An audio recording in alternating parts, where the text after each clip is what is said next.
time.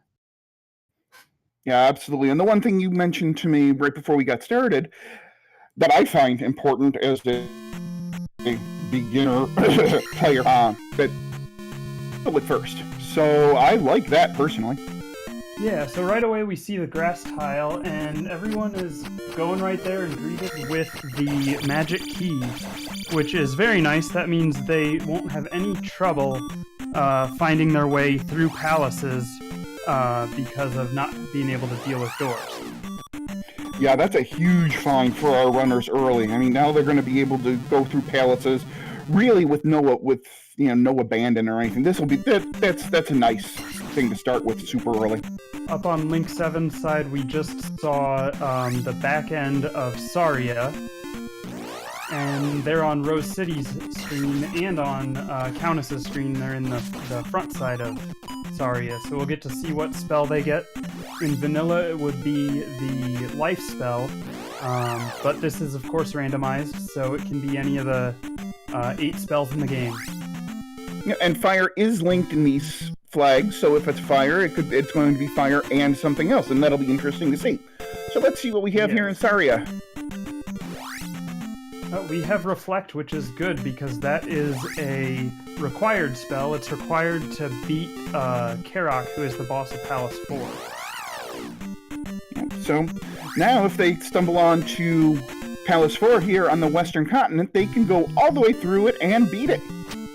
Yes. Oh, and I saw Link 7's found the magic cave. I did not see what he picked up from there. Nor did I, unfortunately. Link 7's canceling out of, I think that was Life 1, which makes sense. You want to do Attack 2 as early as you can get it. You want to get your attack level as high as you can, reasonably speaking.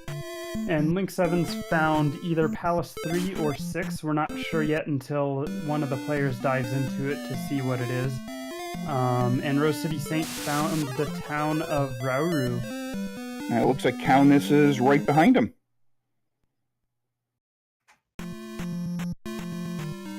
Oh, and Alan Heffley checked out the prey, so it looks like Reflect here at Magic 1 is 78 NP essentially to cast, so that's going to be a while before they'll be able to cast it, at least a level or 2.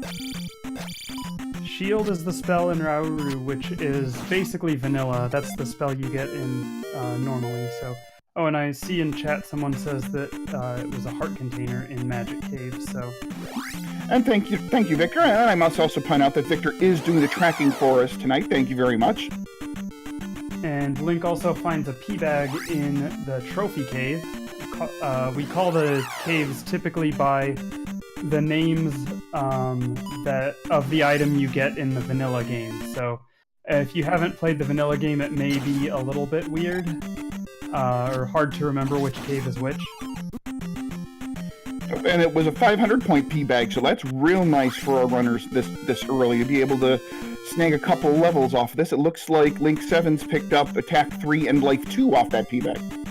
Yeah, that's always good. And one thing you mentioned about levels early on, oftentimes the runners will try to get attack early because that just helps with...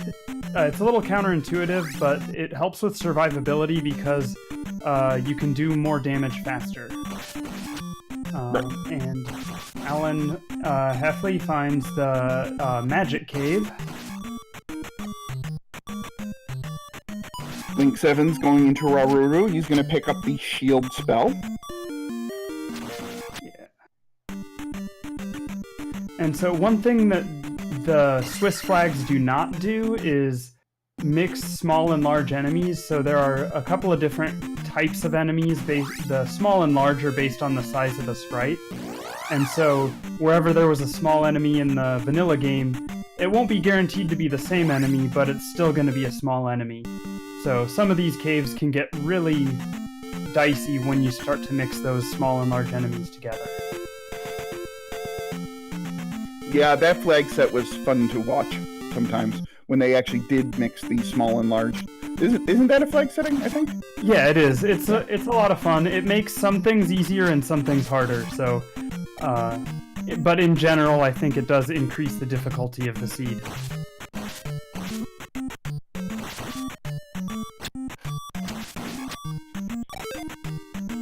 Link 7's about to pick up his Reflect spell out of Saria. Meanwhile, we have just more exploration going on. Alan Heffley picking up his 500-point feedback.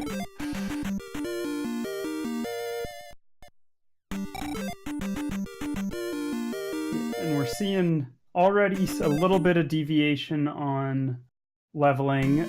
So far, it looks like Alan Heffley is the only person to have taken a magic level, so it'll be interesting to see how each player chooses to handle their level situation.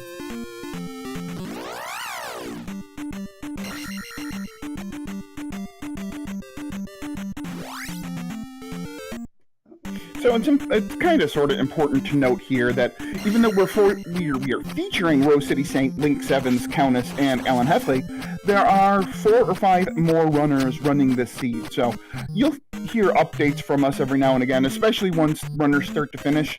And I would imagine once runners finish, we'll probably get other runners in here. We'll see. We'll see what the night should bring. Yeah, I think it said 10 people in the IRC, but I think it was probably a little bit inflated, so... Well, so if it was 10, that's 1 for Jope and 1 for our wonderful restreamer, OPT. Yeah. So that's probably an 8-person race then. Yeah, so that would be 4 additional. Alsoa, Jay Coper, Amazing Ampharos, and I'm missing somebody. Artea, yep. Yeah. So good turnout for the first weekly Z2 rando. Very nice. Yes. Well, this is the first Tuesday weekly. There has been a Thursday weekly going on for a while. We did see Alan Heffley find an entrance to Death Mountain, and that is an area that we will likely see all of the players avoid as long as they know they don't have to go there. Typically, if a runner in a heads-up race, a racer who feels at a disadvantage may choose to take a risk and go into Death Mountain in hopes that there'll be a required item and they can get through quicker and make it through the seed better. But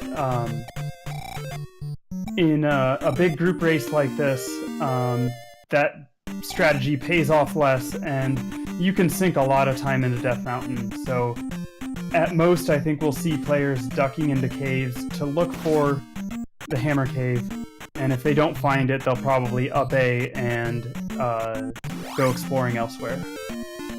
Alan Heffley getting a pea bag out of, I think that was a pea bag cave, I believe. Yeah, I think you were right. I didn't quite see it, but it did look like that.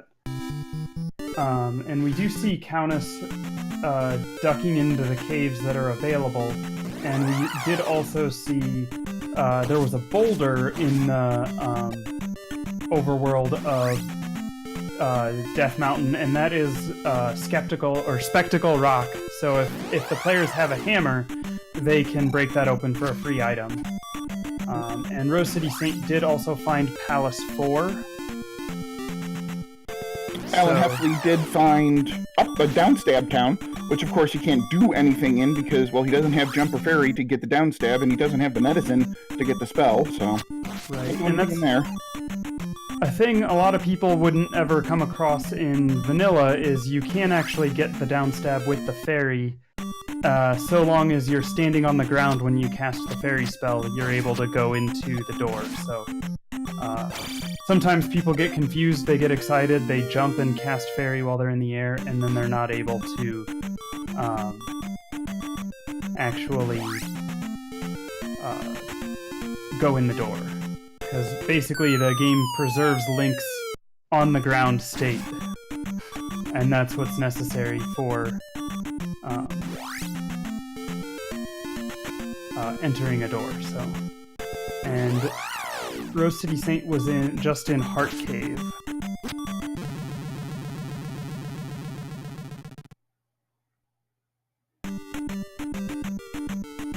And also ducking into Nido, or Fairy Town, or Downstab Town. That is one important thing. There is Upstab and Downstab are not randomized, so you still get those from the same the same person who gives them in the vanilla game. So you know when you find the white buildings that if you have Jumper Fairy, you can get the down stab.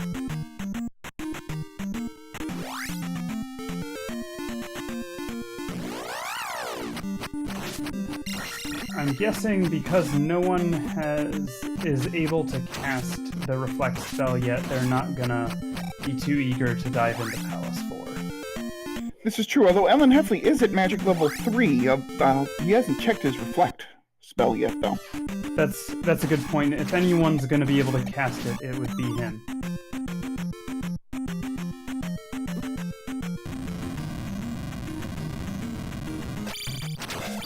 Looks like we've found both entrances to Death Mountain, and one of them was a lot more caves to explore than the other, so...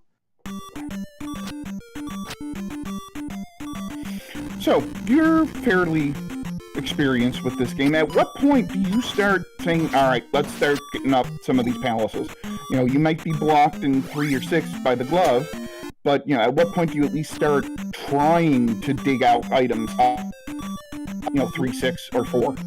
So I think I might be a person who's more willing to dive a palace early than a lot of other players. So especially in the Swiss flags where we have extra keys in the palaces, that means your chances of being key blocked are a lot less. It's still possible, but it's a lot less likely. So knowing that we have extra keys on there, I would be more than happy to dive into a Palace 1, a Palace 2, maybe a Palace 5, but Palace 5 is a really big one, so I would be a little hesitant. Palaces 3 and 6, I'd really want to have the glove first, and Palace 4, I'd really want to have Reflect first, so... but as long as I've got those things, it doesn't really matter to me what my attack level is, what my life level is. I would be more than happy to dig a palace. So. I think that makes perfect sense.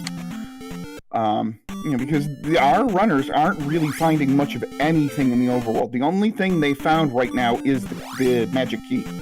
So... Right. Magic key, a heart container, and some pea bags. Yep. So, and... one thing to note that either between the Western Continent or Death Mountain, you are... we just found the boots from Rose City Saint in Peabag Cave.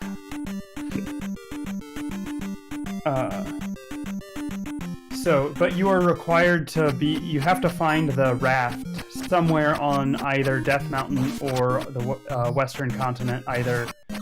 in caves and counter tiles or in as palace items. So that's a big thing.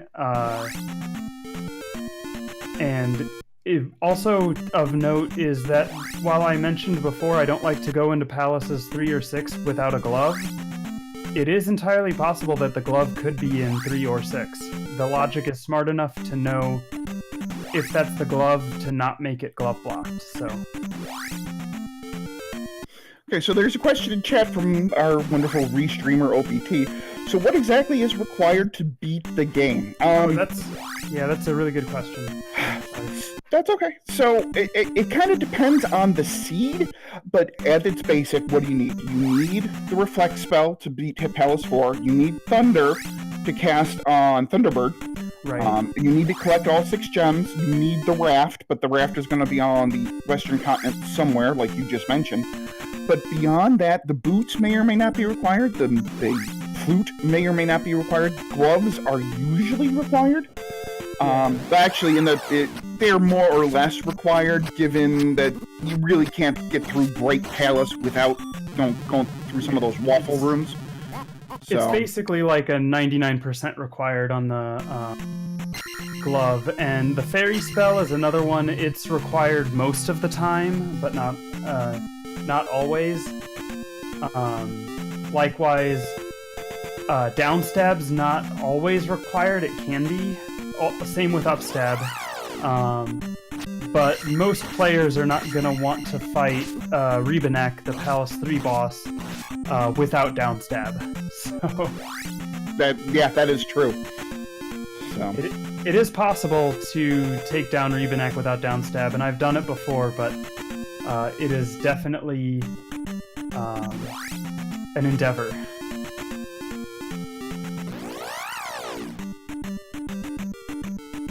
Alright, so RCS is digging out Death Mountain a little bit, trying to find that item in Death Mountain. Yeah, and it's, at this point, I mean, we do have the boots, which, one nice feature about the boots that's different from the vanilla game. In vanilla, the boots really only let you walk on a certain, certain water tiles, but in Randomizer, you can walk on any water tile that is not, that is within the bounds of the map. So, it will stop you when you get to the edge of the map. And I think I saw Alan Heffley found Palace 5. It was either 2 or 5, and I don't think a jar dropped from the statue.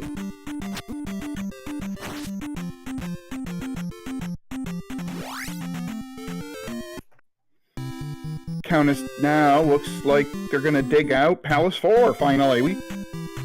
Dig. That's not a bad idea, given the option at this point of knowing you've got either 3 or 6 and 5 and Palace 4. Palace 4 is quite a bit smaller than Palace 5, so I might make the same decision. Looks like this Doom Knocker is giving Countess a bit of trouble here. Yeah, well, especially when you have low attack like that, those Doom Knockers have a lot of hit points, and with the way those maces boomerang back at you, it can be easy to take a lot of damage from them. Meanwhile, Link 7 has found the Hammer Cave in Death Mountain, so let's see what we have here. So, who's hoping for a raft in Hammer Cave? Ooh, that would be... I mean, I think at this point, Link 7's is hoping it's a required item, because otherwise this is all wasted time. Yeah, so really, you know, one of the things he doesn't want to see is a heart container or magic container. That'd or a key bag, or a 1-up, or... or the cross, maybe. Yeah, cross is one of those items that is... oh, Link takes a game over. Hopefully he remembers how to get back to Hammer Cave. And Countess finds Karok, but walks back out knowing that he can't cast the Reflect spell. It looks like he's taking out some of these floating dragon head things. Looks like to get... I'm assuming 1040 is going to be his next attack. Oh, but takes a game over off of those unicorn heads. Bad timing.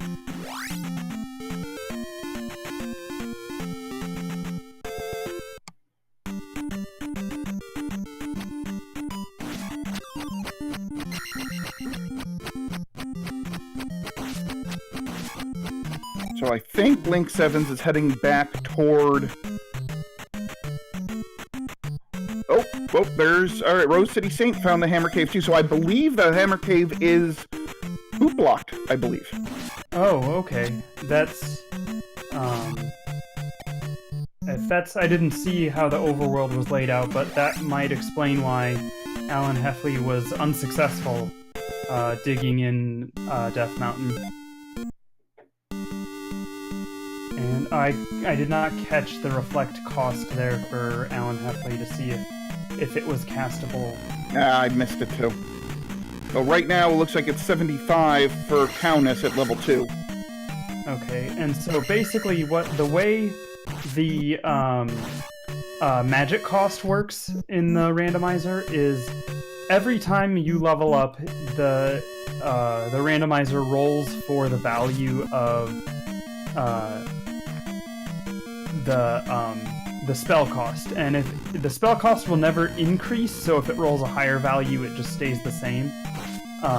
But if it rolls a lower value, then it goes to that lower value, and that the roll can be within 50% above or below the cost of that spell in vanilla at that level. So The more Later here on Countess's side. Nope, my bad.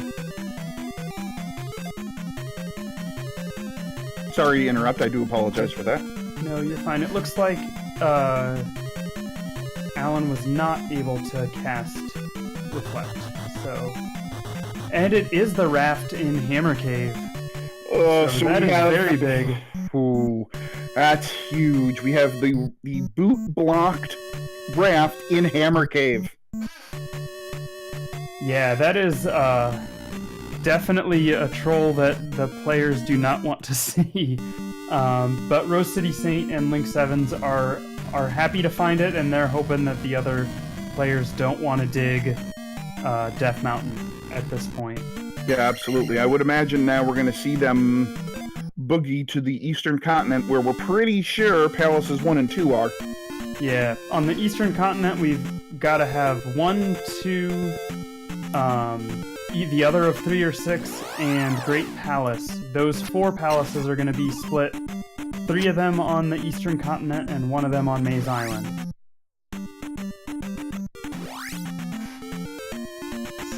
And it's important to know it can be a good move early on to go to the Eastern Continent, because that can really give you a leg up in your experience and level situation. Because there's oftentimes there are a number of overworld encounter tiles that you can go into for a quick teabag. So yeah, that, and depending on things, I have seen quite high experience Lizalfos get caught in a tile and they can't move, so you can just basically bang on their heads until they give up their experience.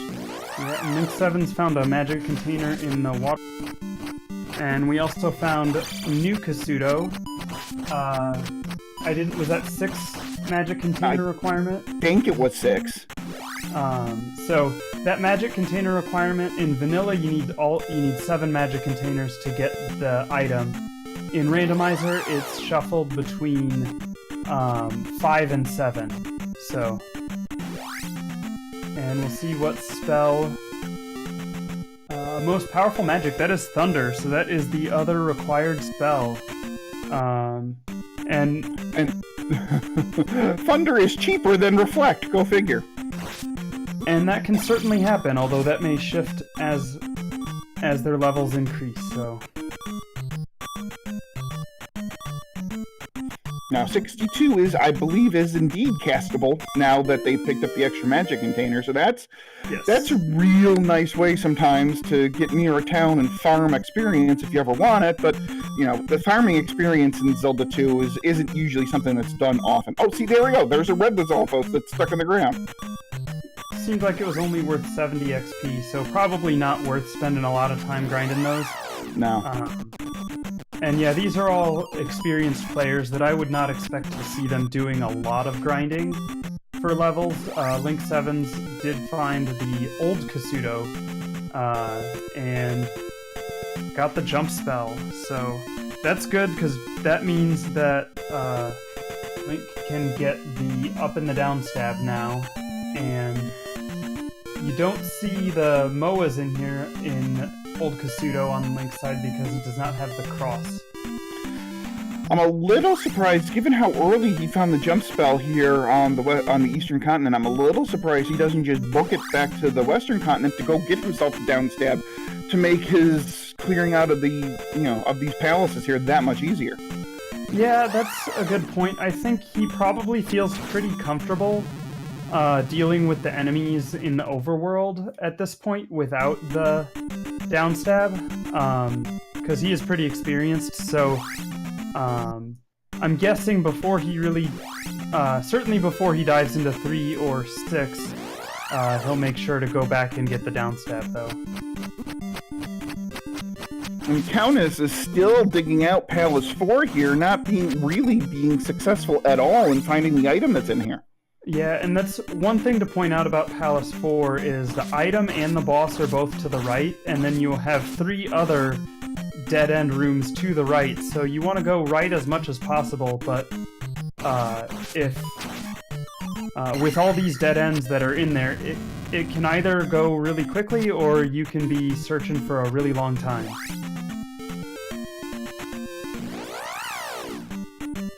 I did not see what Link got in that teabag cave.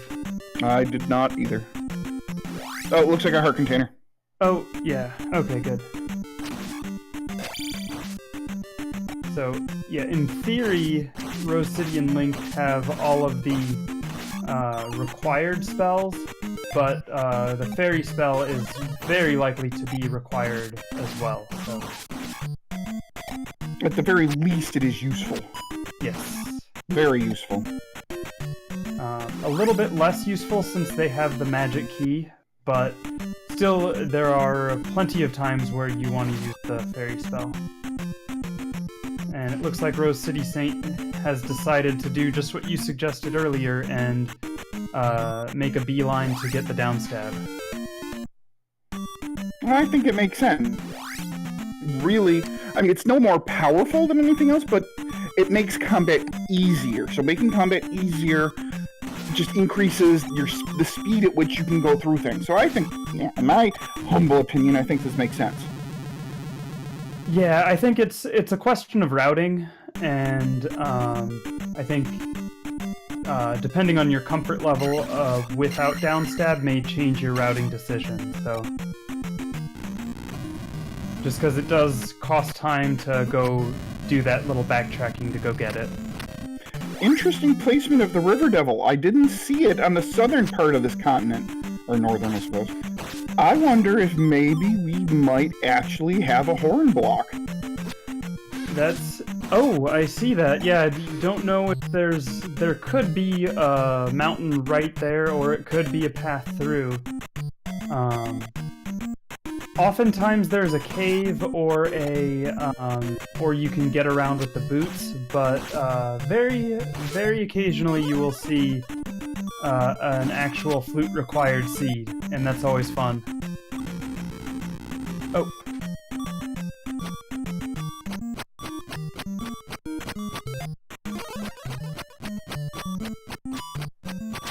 Yeah, they do start with the candle, so I did not see what was found in Palace 4. Yeah, same here, unfortunately. So Alan Heffley... What does the candle get replaced with? A teabag? A teabag, yeah, a 500-point teabag. Okay. Yeah. So, was it the flute? If someone was asking if it was the flute, possibly. Hammer. Oh. Has to be the hammer. Countess just took away one of the hammer blocks. Oh, so nice. It was the hammer in 4.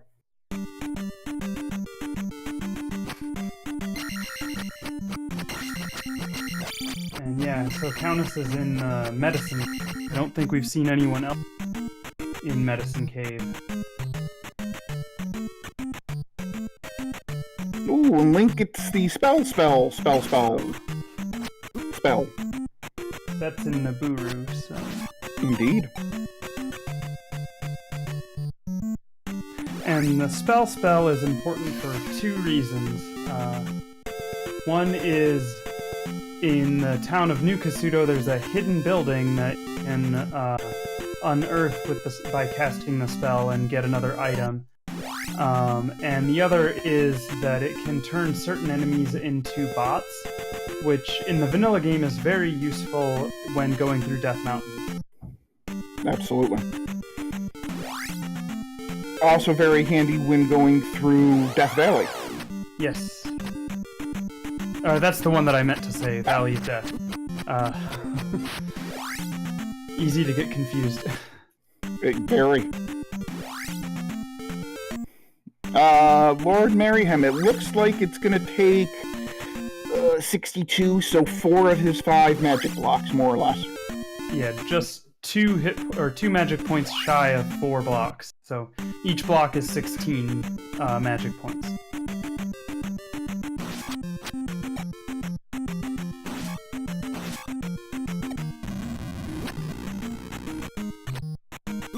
And Link is going back to get his downstab.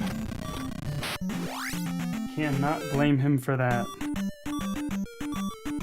And Alan Heffley finds the Hammer Cave, and he will be very happy to find the raft. OPT, do you need all of the magic containers for one of the spells? No. Nope, the cost is randomized, and the only spell in the vanilla game that would do that would be Thunder. And right now, the 2 of our runners that have Thunder can actually cast it. So, now you can, eventually as the levels go up, you might be able to cast Thunder 2 or 3 times before you have to get a magic refill, depending. Yeah, and one other point to note about the spells. In the vanilla game, in order to get the fire spell, you need 5 magic containers. In order to get the reflect spell, you need 6 magic containers, and so on. But that has been removed by the randomizer. It's a flag that could be turned on in order to get the spell from, say, Thunder spell from Old Kasuto. You'd need all 8 magic containers, and so if you had that flag on, whatever spell was in Old Kasuto, you'd need all 8 magic containers to get it. So interesting to point out here that we are... Oh, and Alan Heffley gets his raft. We are 31 minutes into this seed, and none of our 4 featured runners have placed a crystal yet. Yeah, and I think just given the way this seed is laid out, I'm not really surprised by that. It's definitely been a bit of a troll having to go into Death Mountain with the boots in order to get the raft to get over to the eastern continent. And you've got 3 of the more difficult palaces on the starting western continent. So all of those is in what level? This is 3? This... Or is this 5? I think it's 5.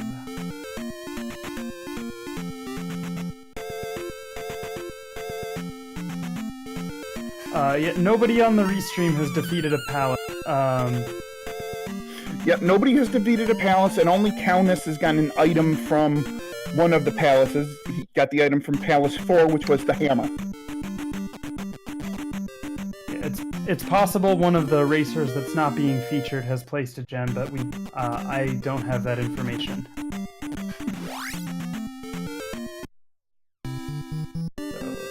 And we do see on one thing to point out on Alan Heffley's side was on the overworld you see that lava trail there for Valley of Death. In the vanilla game that would be guaranteed to be a Great Palace. In the randomizer it could be any palace. So, and Rose City Saint finds Maze Island, which is important because Maze Island guaranteed to have 2 items and a palace. So as long as it's not Great Palace, you've also got a palace item on there as well for a total of 3 items.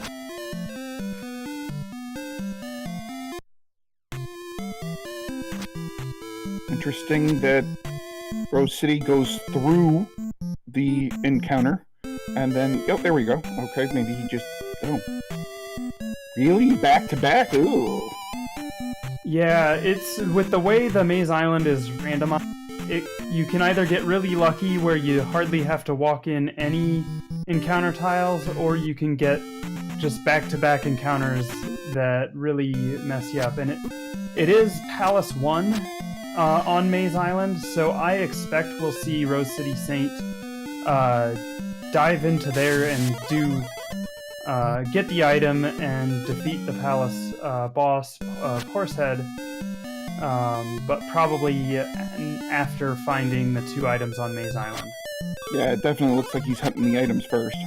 Yeah, and it's important to note with we found one of the caves and we got the kid, which is good for a spell out of Darunia.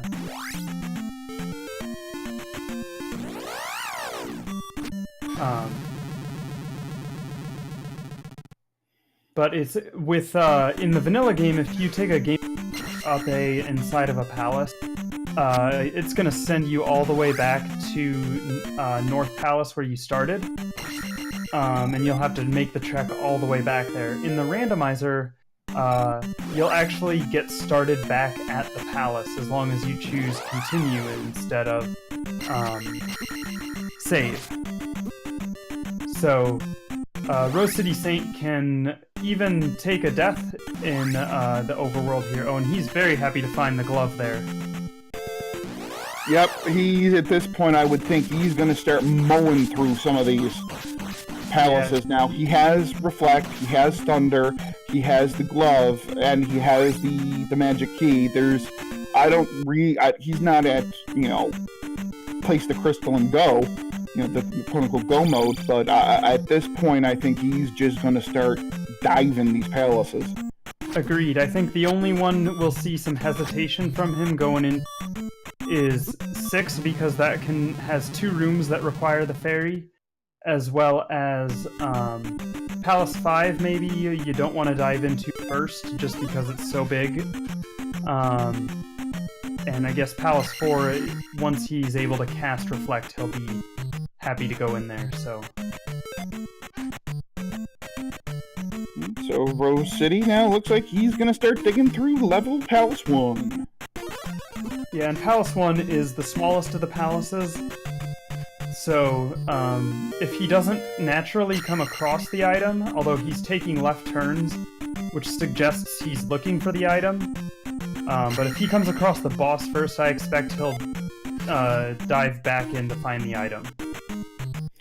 So what is Rose City looking for as far as items go then at this point? So at this point, he could be looking for a spell item, like either the water or the trophy. He could be looking for a heart container or a magic container. All of those would be good. I think the other thing that would be really good is... Oh, he got the cross. Cross is a nice to have, and it's one of those items where the earlier you find it, the happier you are about finding it.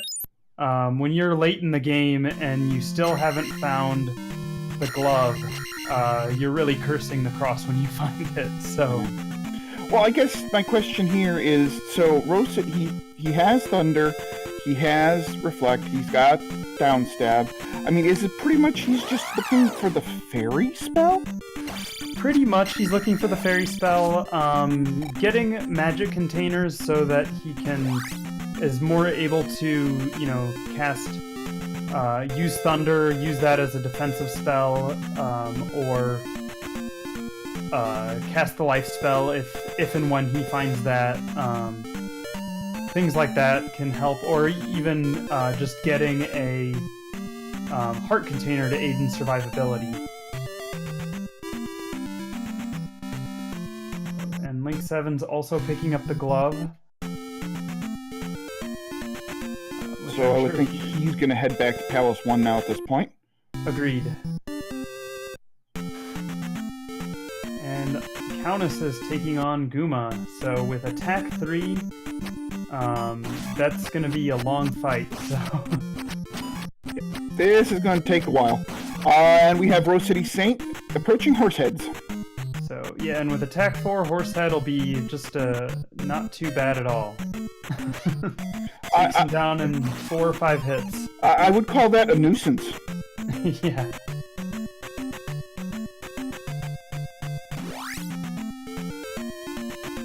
So, and given the high experience here, I would imagine that's going to be for...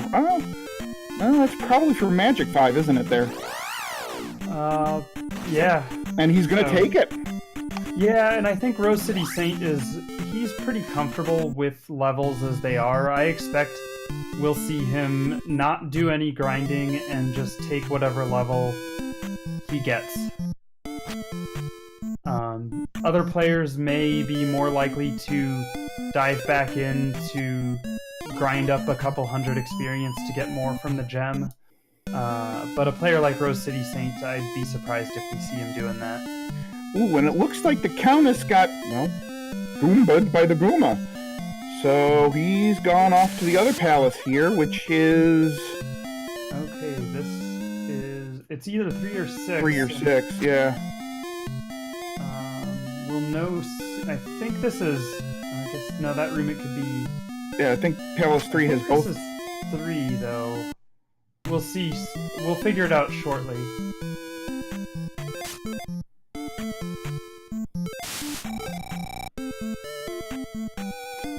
Victor, I think we all did.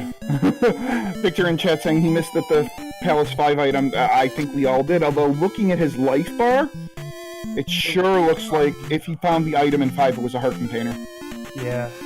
And those, with attack 3 without down stab, those blue iron knuckles are not fun to deal with. No, not at all. Oh, and there's another one. I suspect he'll is he gonna... Tried to get through on iframes and wasn't quite able to. So yeah, this is Palace 3. Unfortunately, that was a glove required room, so... High Spirits does confirm that Countess did pick up a heart. Okay. And we've got Alan Heffley going back into Palace 4. I don't remember, or maybe he didn't dig it at all before. I might be confusing with Countess. Yeah, no, I think this is Heffley's really first dig into this level. So Okay. he'll probably get the hammer out of 4, and it'll be interesting to see if he digs level 4, because I do remember Karak being very early. Right. That's what I remember as well, and we've got Rose City Saint 2. Horsehead down on Link 7's side very quickly, just like we saw with Rose City. And it is important to note that we have a Dig Shake sighting in chat. Dig Shake, of course, being the creator of the Zelda 2 randomizer. So if you want to thank anybody, well, other than, OPT for organizing this and everything, thank Dig for making this. Yeah, thank Dig Shake for all the swamp tiles that you get in your seeds. He's in the pocket of Big Swamp. Every swamp tile he gets paid for. Alright, and we've got the item. It looks like a 1-up, and Rose City just up A's when seeing the 1-up as the Palace 2 item, so... I do believe this is what we call a zonk.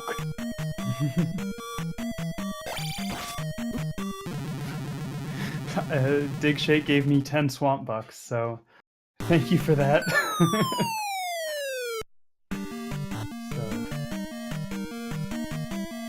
But yeah, I think mostly what Rose City Saint is looking for when it comes to items at this point is a spell item to help get the fairy, or either a heart or a magic container.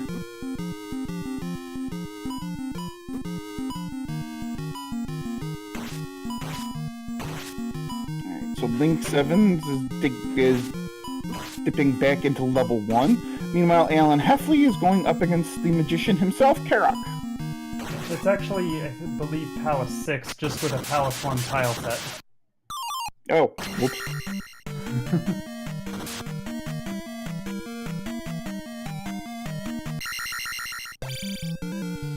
And Alan Heffley places the gem into Palace 4.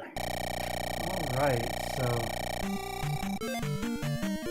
in just less than 45 minutes, we've got 3 gems placed across 4 of the racers on the restream, so it does look like Alan Heffley is going to go back and dig the item, which, not having the glove, I can't say I blame him. No, not at all. I think that's knowing what he knows, this is a very wise decision. Yeah, and we've got Countess going into Death Mountain again.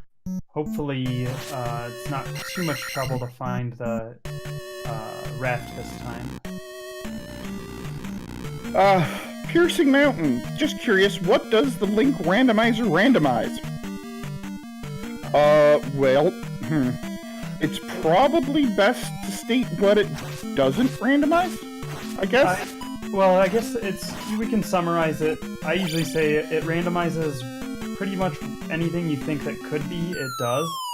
So the overworld is randomized, the palace layouts are randomized, what enemies are in rooms are randomized, experience for levels is randomized, experience enemies give you is randomized, HP is randomized, spell cost is randomized, what spells you get from what towns is randomized. There's more stuff, but that's the gist of it. In short, pretty much everything. Yeah. And we have Link 7's doing a attack 4 fight against Barba, And Cowan is finally finding Hammer Cave where he's going to pick up his raft. I'm sure he's going to be very excited to see the raft. And yeah, Barba has the same hit points as Thunderbird, so at attack 4, that's... attack 1, it's 96 hits. At attack 4, I'm not sure, but I think it's got to be like 60 or more hits, so... RCS taking... Oh, almost. Come on, you can do it. Taking down Helmet Head in Palace 2. Now, I don't think I saw the item gear out of Palace 2, so... Palace 2 was a 1-up, and... Oh, that's right, that's right. Yeah, RCS up 8 as soon as seeing the 1-up. And Alan Heffley got the hammer out of Palace 4.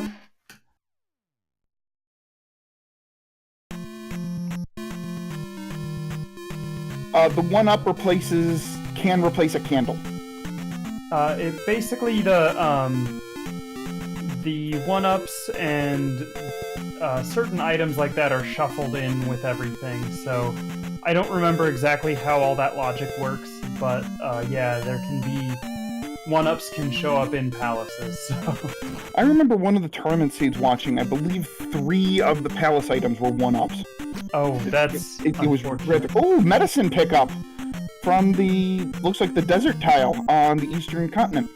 Yeah, and I'm sure that Rose City Saint is very happy to see that, because I don't know what spells are left. I think they're all ones blocked behind spell items. You are correct. And we have Palace 6 down on Link's side. Yeah, he's just boogieing out of there. He's not even going to go look for an item.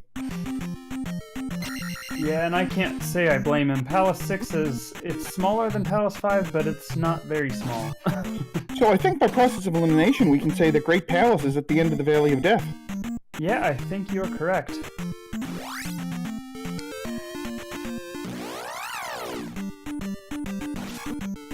I hadn't even thought of that, so good observation.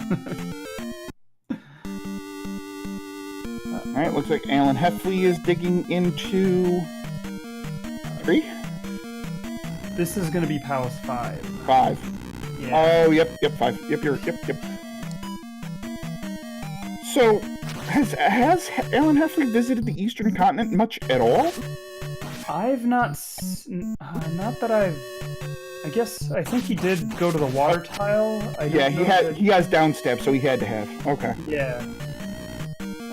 I didn't see him there for very long, though, and I think a lot of players don't like to spend a lot of time in the Eastern Continent without downstab, and so he may have boogied as soon as he got the jump spell. But yeah, and we have Link 7s going into Palace 2. I suspect he'll make short work of that. Meanwhile, we have RCS going back into Mito to turn in the medicine to get a spell. I would imagine he's either hoping for life or fairy at this point. Life or fairy, I mean, fire as well, because we have not seen what the fire spell is linked to, so it's possible that fire could be also fairy or life, so he did get the fire spell, which is only 10 cost, it looked like, so very cheap. Alright, so it wasn't...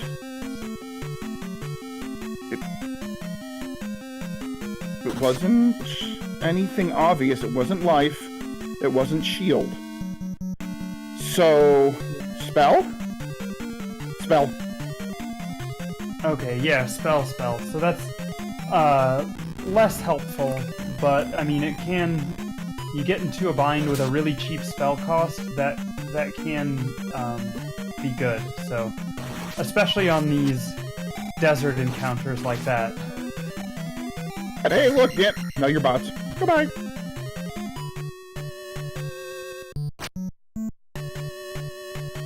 So that means, and he does have the kid, so I suspect he'll go into Darunia as soon as if he. I think he ducked into it before, but didn't have any ability to get anything. So, All right, so I would suspect imagine he'll pick up upstab.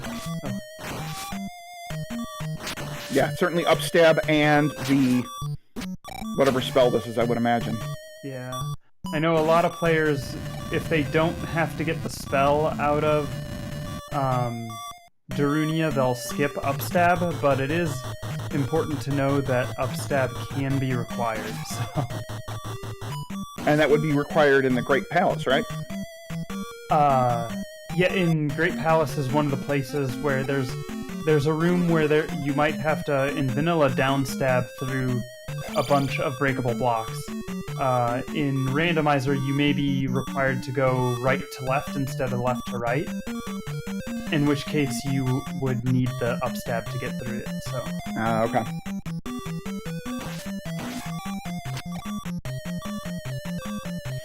Alright, so RCS does in fact pick up the upstab, and now he's gonna mosey on over to the spell woman and grab the spell.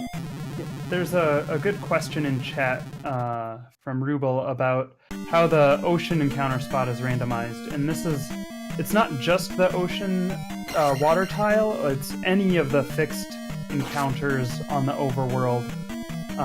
They are always surrounded by tiles of the same kind that are different from them. So the water tile may be completely surrounded by desert or by forest, and say Bagu's hut may be completely surrounded by grass.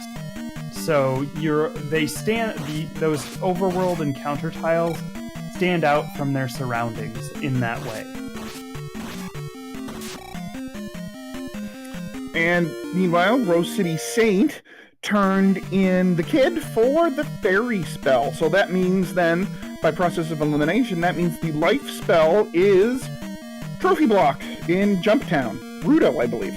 Yes, and at this point, I think we're just going to see Rose City Saint clearing palaces as quickly as he can. I don't think he's going to try to find any items. If he stumbles across an item, he might pick it up, hoping it's a magic container or a heart container. But right now, he's just wanting to clear palaces. He is, as the kids say, full dig shake. And we did see Link Sevens took out Helmet Head, but is trying to grind up a little bit of experience to make the gem placement a little bit more worthwhile. Yep, he's going to go up to attack 6 from this gem placement with then 2 more gems to place. 3 more, sorry. Yeah, so that's going to be really good for him. Getting attack 6 is typically the level where players start to feel really comfortable with, I can beat the seed with attack 6. Some players are comfortable with a lower attack. I think Rose City Saint is one of those, but really by the time you're at attack 6, you're pretty much slicing your way through everything. So. And Rose City Saint places his 3rd gem. So, Link 7 and Rose City Saint are very comparable. I think I would give the edge to Link 7's a little bit just because he's cleared Palace 6, whereas Rose City Saint has not. And the palace that Link has to clear, that the Rose City's already cleared, is 4, which we know to be a very quick palace. Yeah, I would agree with that assessment. I think Rose City, it may not be as big of a lead as you think, just because Rose City Saint having the fairy spell may be important when we get to Great Palace. We've already seen in Palace 5 you can get to Gumo without having to go up the Eco Key room, which is another place where you may be required to use the fairy. Okay, looks like RCS is here in Palace. We have 3 runners in Palace 5. That's how it's looking, yeah. Wow. Virtual high fives all over the place.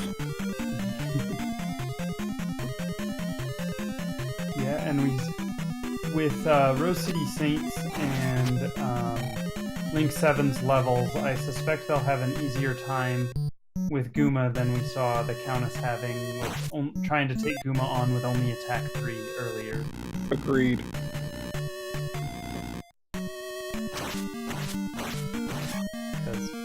I fought Guma with attack 1, and nobody wants to do that. I don't want to fight him with anything than attack 6. I will if I have to, but... Why would you fight Guma with attack 1? Did somebody make a bet with you or something? I enjoy doing an attack 1 challenge. Oh. You have an interesting definition of enjoyment.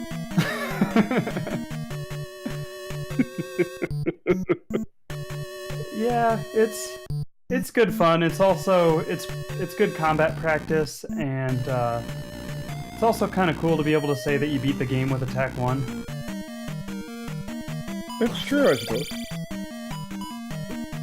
Isn't there a 111 challenge out there where you're not allowed to take any levels? So the absolute minimum levels you can beat the game with are 1-1, and that's just because there are times where you can be forced to take a level, even when you don't really want to. Just because if you place the gem and your experience starts ticking up and you up A, when you load your file, you'll start getting that experience back again. And so there are certain things that you basically have to up A before the experience starts ticking up, or grab a key from a boss and up A before you get the experience from the boss.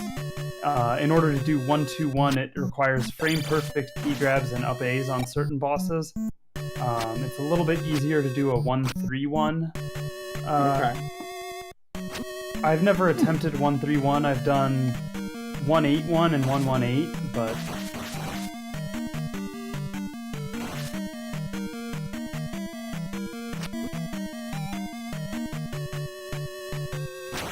Question in chat from Ruble, is the flute required all the time? No, in fact, I would say the flute is very rarely required. I'd say, what, maybe 10-15% of the seeds, maybe, give or take? Probably less than that. I would guess it in single-digit percentages for flute required. I believe Dig Shake is planning to bring back Hidden Palace in a new version of the randomizer, so we may see it starting to be more necessary in future versions of the randomizer. But as of the current version, I would say it's probably at most 1 to 2% of the seeds require the flute, if it's even that high.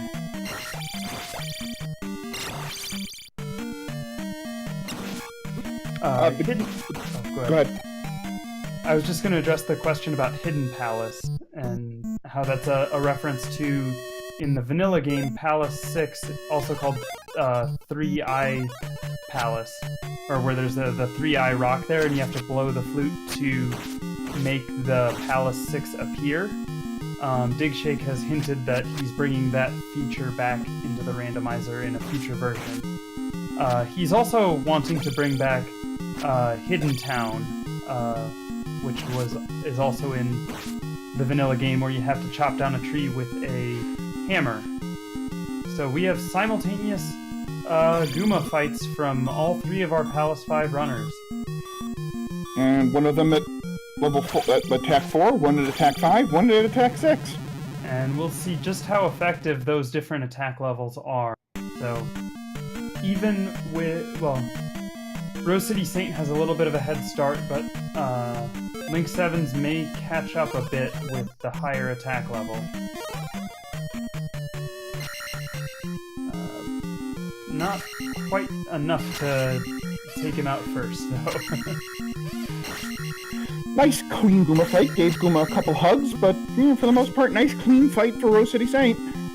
Yeah, as long as any fight where you take down Guma is a good fight. Notice Alan Heffley and Countess both have maximum health, all 8 bars. Yes, and so we're also seeing Alan Heffley keeping Guma off to the right side of the screen, the Guma's ball and chain sprite will not spawn when he's at the right edge of the screen. So it can be safer to kill Guma that way, but it does take a lot more time. But given the lower attack level, and also just general confidence with taking on Guma, that's not a bad strategy to use. And we've got Rose City Saint diving into Palace 3. I suspect Link 7's is hot on his tail. I would think so, and then I think, Link 7's will dip into 4 quick, and RCS has to do Palace 6 before the Great Palace. So we are quickly approaching the end of this seed here. Yes, and so even though we were, almost 40 minutes in before we saw the first gem placed, we've seen a mad dash to place the rest of them. So.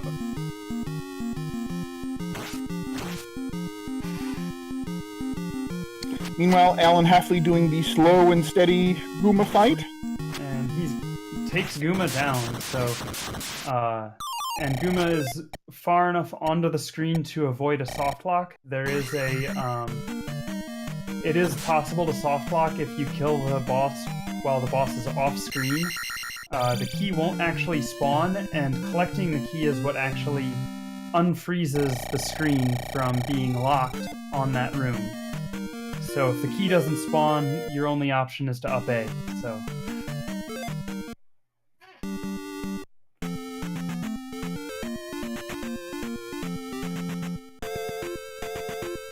Right, and with 2 palaces down on Alan Heffley's side, I suspect we'll see that he goes and starts doing a heavy exploration of the Eastern continent pretty soon. So RCS does stumble into the item here in level 3, which was the trophy. So if he wants the life spell, he can certainly go to Rudo to get it if he wants. Yeah, and I know some racers pride themselves in being able to beat the life spell, so I suspect that we won't see him dive into, unless it's like right on the road and I don't remember where Rudo is located on the overworld, but unless it's right in his path, I suspect we will not see him going to get the life spell.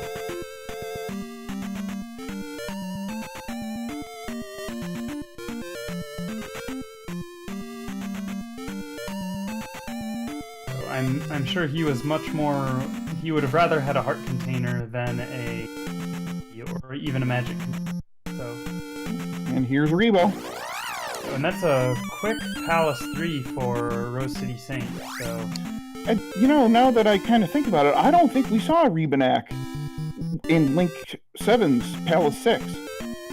No, we did not. There are 2 Rebanaks in Palace 6 that you can come across, one in the item room and one room. So it's very common to see at least one of them when digging Palace 6, but I don't remember seeing one either, so... So, just, taking a quick look here at our runner's levels, Link 7 is at 733, but that's going to go way up after this Palace is finished, so Link 7's is going to have a significant level edge over Rose City Saint when all is said and done. Yeah, I think he's likely, given the cost of Reflect, he's probably going to have to dump that into Magic, and then is going to try to take the experience out of Palace 4 to dump that into Life, is my guess.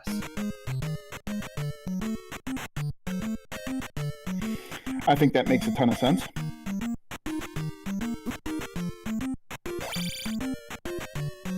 So RCS now is making the trek through the cave to get to level 6, Palace 6. Yep. And gotta get to the Eastern continent for it. Mm-hmm. So, and that's another thing with, as far as routing is concerned. Link 7's routing is probably more efficient, having cleared out Palace 6 and basically taken care of the entire eastern continent other than Great Palace, whereas Rose City Saint did a bunch of exploration of the eastern continent and then left, and now has to come back to Palace 6 and then go back to get to Great Palace as well. So from an efficiency standpoint, it may be Link's routing was a little bit more efficient. So. Or he takes attack 8. Oh, and that's another. I've seen that too. People like the high attack and then just planning to dump everything in after Palace 4. I guess my only concern for Link 7's is if he's gonna be able to cast Reflect. I think at level with, I think with the 6 tanks, or do they have 5? 5. I think with the 5 tanks at level 3, it's enough. Okay. I hope so, because otherwise we'll be waiting for him to grind up an attack level, so... Or a magic level, rather. Looks like Link 7's screen kind of went to sleep. Yeah, I don't know if he's thinking or if his stream died.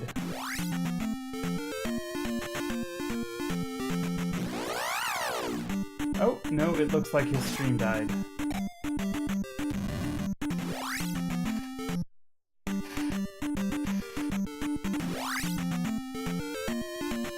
Well, he is still in the IRC, so his internet did not take a dump, so it's just the stream. Yep. So hopefully we'll get him back and taken care of.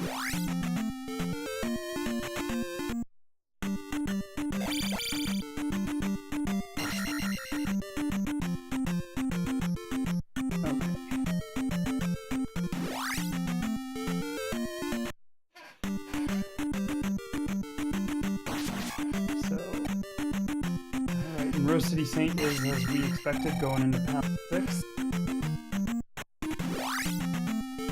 Now this one was a bit of a trek to find Barba a little bit, I think.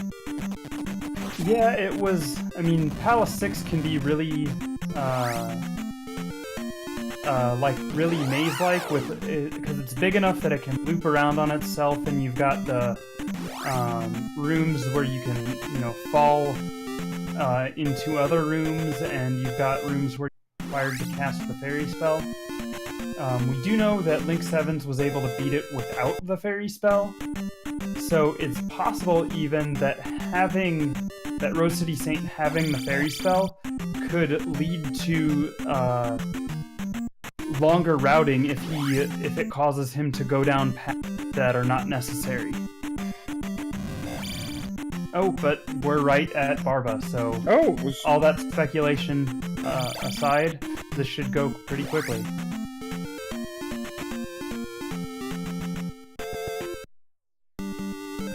And so it's looking like Rose City Saint's going to be at 667 going into Great Palace, and I think he's more than comfortable handling Great Palace with those levels.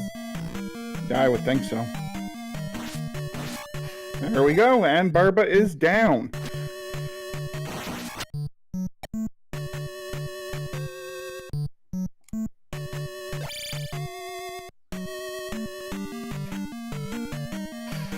So into the Valley of Death should go Rose City. And Link 7's is kind of standing around doing nothing. Of course, yes, we know his screen is down. Yes. Countess got the 1-up out of Palace 2.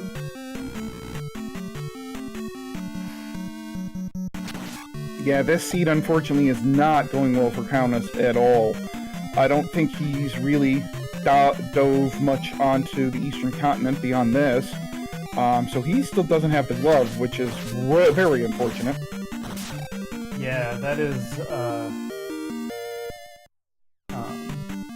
really the glove is an item that, you know, it's required almost all of the time, and most runners don't want to dive into some of the palaces without having it.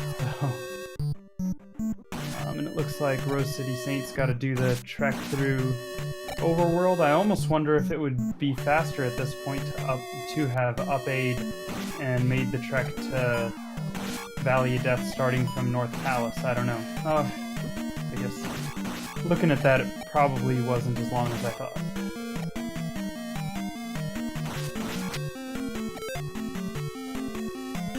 So it looks like Link's... Where's Link 7 going? Did he forget about Palace 4? Yeah, I don't know. Or is he trying to... Maybe he forgot where Palace 4 is, or maybe he is trying to level up his magic? I'm not sure. I don't know. But I'm thinking he maybe forgot where Palace 4 was located.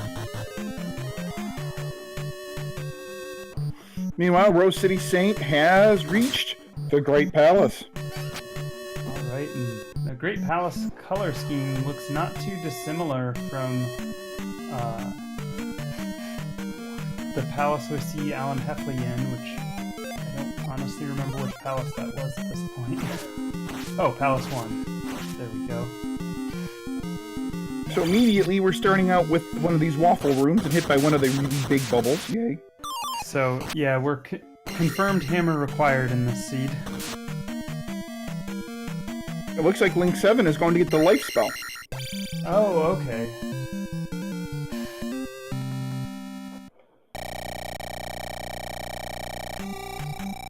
Oh, and we have an early Thunderbird. So Thunderbird is required in these flags, so in order to find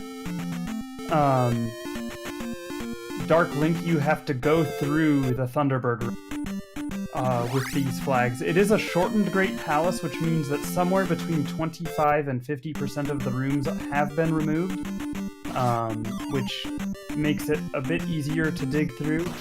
Rose City Saint taking an unfortunate fireball to the face. And that's just what happens with Thunderbird sometimes.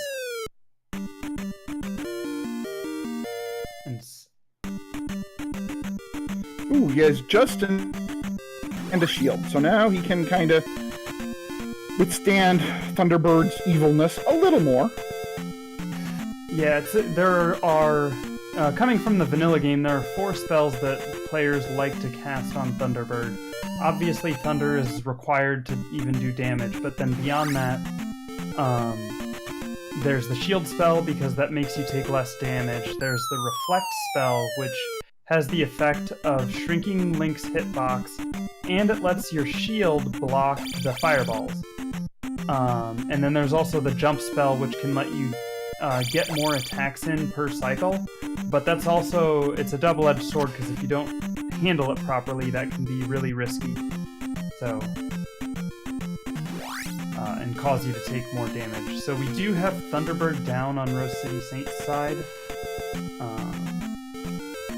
So now, where is Dark Link? Yeah, and basically, so what we need to, we know that you have to go to find Dark Link. And so Rose City Saint is going to try to, whenever faced with a decision, is going to try to go right. And if there are decisions that are unexplored, then that could be where everything is that he has not seen. But with an early Thunderbird like this, that is usually indicative of a very large palace after Thunderbird. So we'll see what we can see, and as long as we don't see any branching decisions, well, here you could go left or right. So it's possible now everything's to the left and Dark Link's to the right. That's not the case, but we do have there is that decision, so it's possible that Dark Link could be at any point. And the more we explore, the more likely it is that we'll find it. Yeah. So meanwhile, we have Link 7's here In Palace 4. grinding a level. Yeah, because wants to get that 9,040 experience from the gem. which, given the way he chose to do his levels, that's pretty necessary, because you don't want to go into Great Palace with Magic 3 and Life 4.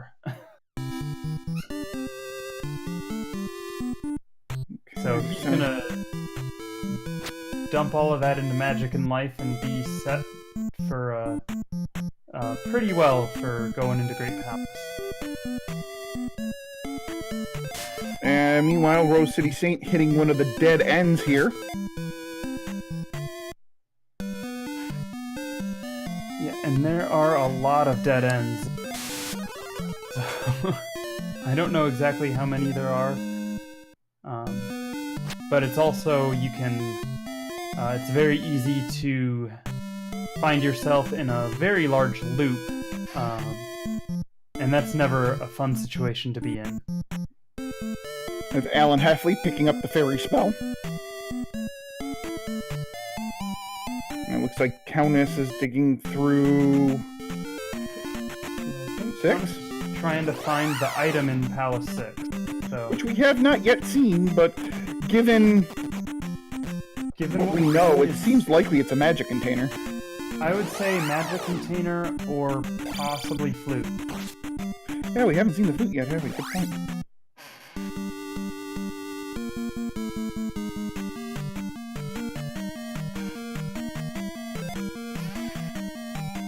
Rose City Saint in Jacquemus room.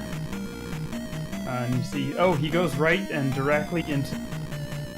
So, directly into Dark Link. So let's see, how trolly does Dark Link decide to be? It is possible to manipulate Dark Link.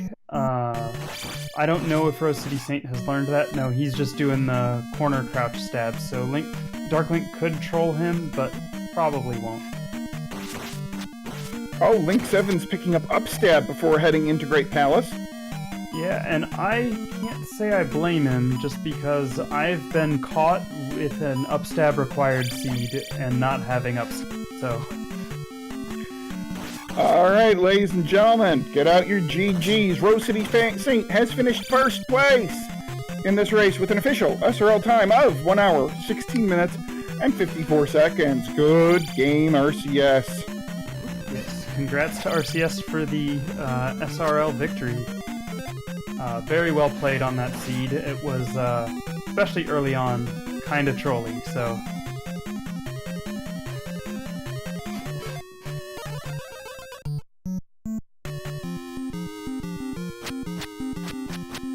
RCS will be joining us shortly here in the commentator's booth while we watch our other 3 runners get through this seed. Link 7's is on his way to Great Palace now. So we've got Alan Heffley taking on Barba.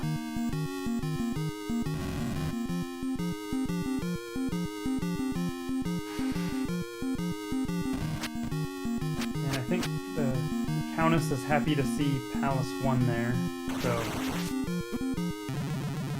Oh. And he'll be doubly happy to pick up his glove here on Maze Island. Yes. Yeah, if you're over an hour into the seed and you haven't found the glove yet, that's not a fun seed. So, gonna dig Palace 1 before searching the rest of Maze Island. And I can't say I blame him. At this point, there's not a lot that he could find that would really be helpful in clearing Palace 1.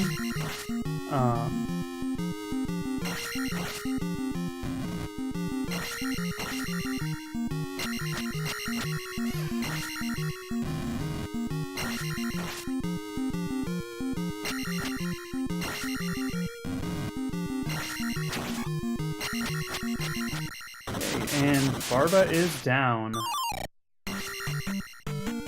So Alan Heffley now just has to place crystals in Palace 2 and 3. Oh, and with that, I believe we have Rose City Saint. Good game. Thank you, appreciate it. So, what do you think about the seed overall? Well, the only thing right off the bat that really grips me about this seed was it didn't give you fairy right away. When I see the magic key early, makes me very nervous that they're not going to give me fairy, and of course that's what happened, so I spent most of the game just thinking about how do I get fairy. Yeah. What'd you think of the raft Death Mountain. That was pretty bad. I mean, the fact that it wasn't Death Mountain wasn't too terrible, but I feel like I checked 30 or 35 caves before I stumbled upon Hammer Cave. I don't even know if there are that many, but that's how it felt. Yeah, I think you weren't the only one to put a lot of time into Death Mountain, but I mean, consequences of it being required, so... Yeah, that was fine with me. I mean, I know I had the boots before I went into Death Mountain, and I definitely used the boots. I doubt if they were required, but I found them pretty helpful. Well, just of the 4 featured runners, none of you found the raft without the boots. So okay, so there was no advantage to me then. No. If there was a way to get there without the boots, we certainly don't know it. Yeah, I mean, we know that the boots were required just to reach the dock, so that was a given, but I wasn't sure if other people might have tried to dive DM before they got boots, but I guess not. There was one, the Countess tried to dig it without boots, but was unsuccessful in finding Hammer Cave, but it's possible he just didn't stumble on the right cave. Yeah, if Death Mountain had forced me into a cave in order to get to Hammer Cave, at that point I probably would have checked Palace 4 first, but luckily I found Hammer Cave before I came to that. Yeah. And we have Countess here fighting Horsehead, about to place his second gem. But yeah, so how are you feeling about your time on this? I think it was pretty solid. I didn't waste too much time. There was a bit of backtrack. I left Palace 6 till the very end because, again, there's a couple different rooms that might require fairy. Of course, none of them were a thing. Palace 6 was about a 4-room affair if you knew where you were going. Right.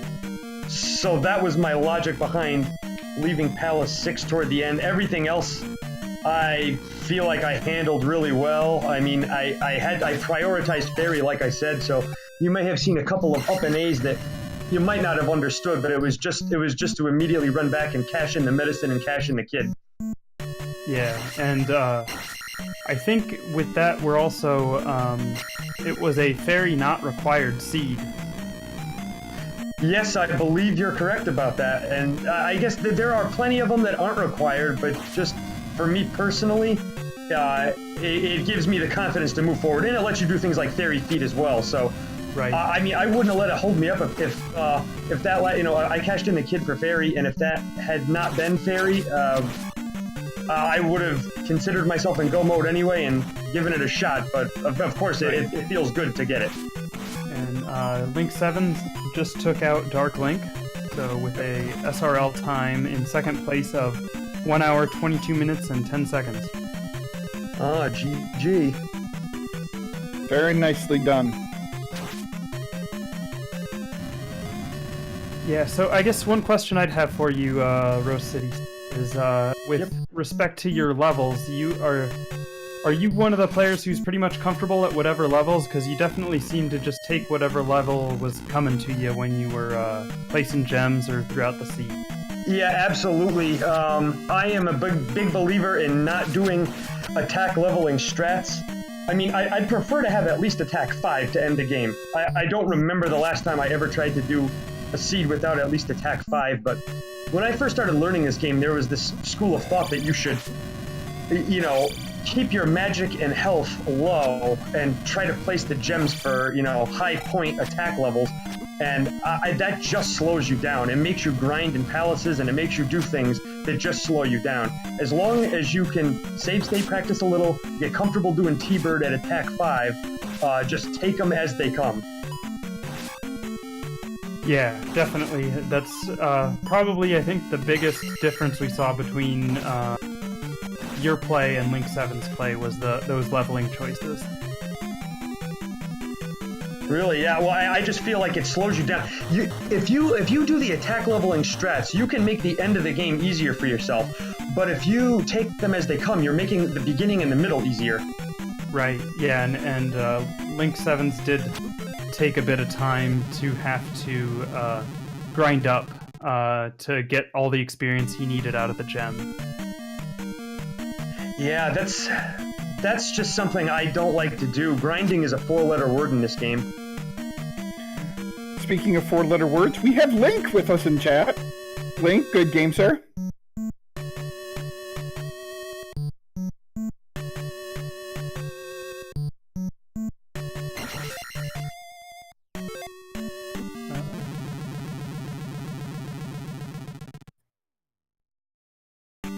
Link, do we have you?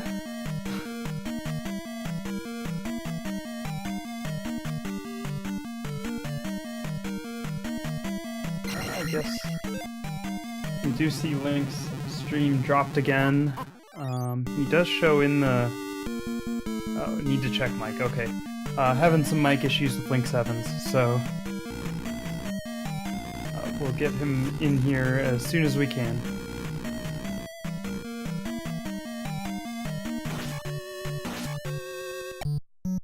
I just want to thank you for commentating tonight, Ian. That was very nice of you. Yeah, of course. Happy to do my part to help out. So I haven't often gotten to take part in the weeklies that happen on Thursday night, but I should be able to become a bigger part of the Tuesday night weeklies now that we got those going.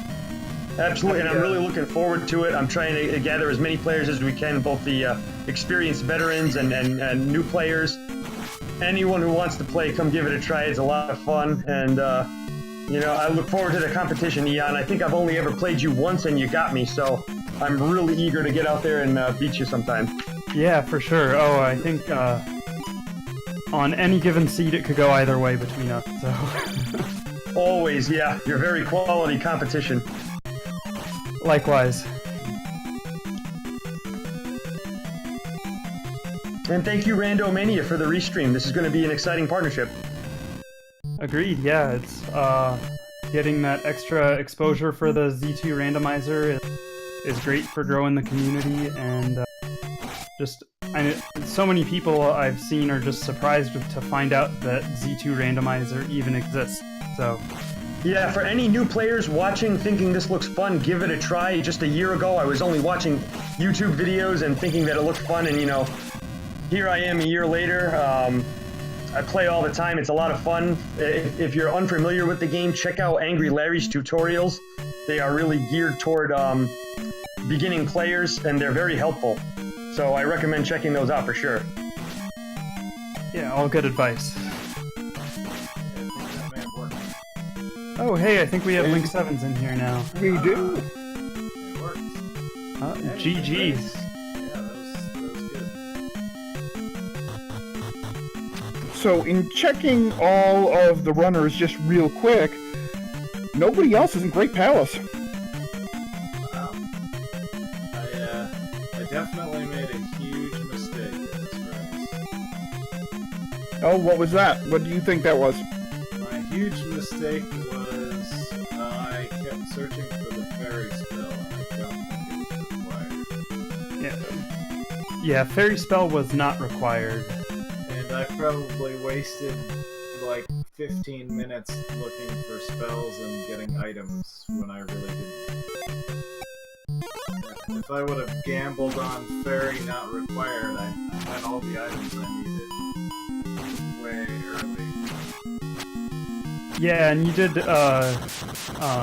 the biggest gamble on fairy, I think, was how you went into, Palace 6 and cleared that out without fairy. At that point, I think I would personally feel pretty comfortable trying to go into, Palace 5 or the Great Palace without fairy. There's only... I ended up doing 5 without fairy also. Yeah.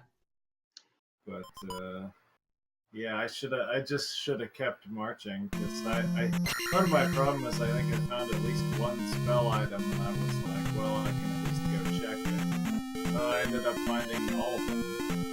Right. And then I just wasted a lot of time. I kept hoping, like, okay, hopefully I see that lava room or something. And it really is very required. Never happened. Yeah, for sure. There's a couple rooms in Great Palace. I can think of one that's fairy required going right to left, and another one that's fairy required either direction. But yeah, we didn't. Those are two rooms that are often removed, I think, as well. So, Very much, yeah. so with the short Great Palace flags as well, I think that's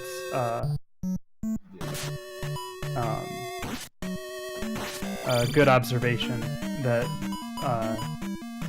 about Fairy maybe not as big of a deal if you've already successfully completed 6. I feel like this is the second feed in a row with the really easy Palace 6 that played. Actually, Yeah. I felt like Palaces 1 and 2 were harder than like 4 and 6. Yeah, both 4 and 6 had a really early boss in them. I think the biggest troll we were picking up on, at least on Raft being required in requiring a dive into Death Mountain. Yeah, the raft spot was definitely boot blocked and pretty quickly. Yeah, and we don't know if for sure if boots were required to get the raft out of Death Mountain, but we didn't see anyone get the raft that didn't have the boots. So Yeah, I don't know if it was required. There was another cave there, so I'm gonna say probably not. Just Right. because like 85% of the caves were accessible from one side. yeah, and then the other side was pretty closed off. Yeah, just boot blocked. Yeah. So Overall, just- though, I mean, it go was ahead. a fun scene. Yeah, for sure. It was definitely a lot of fun watching. Real quick update here on runners that are running off stream. Jay Coper is just about to Dark Link, and Amazing Ampharos is taking on Thunderbird. All right. Those are two very strong runners for sure. Very strong, absolutely. But you guys certainly, the two of you certainly had the best of play tonight. I mean, you guys played this seed phenomenally. Yeah, there was, I think the biggest differences between your play were leveling choices and when you chose to take care of Palace 6. Yeah, I also, Link, if you didn't know, I was really digging for Fairy as well. That was a thing for me the whole time. Was it? Yeah. Yeah. It turned out not to be required, and I only used it a couple of times. I fairy feeded maybe in Valley of Death, and that was about it. But I just feel like I'm playing the game backwards without it. So I also dug some spell items.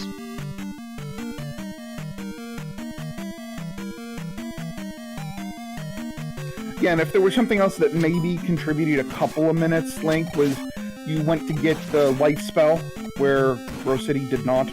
That's, but that's what, 2 minutes maybe tops. Yeah, it's just part of my problem is I was trying to remember where all the towns were, and that kind of threw me.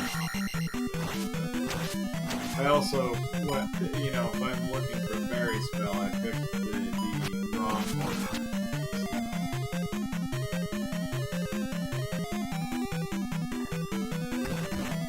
Yeah, it's, I mean, that's very easy to do, especially when you don't know what exactly you need, so.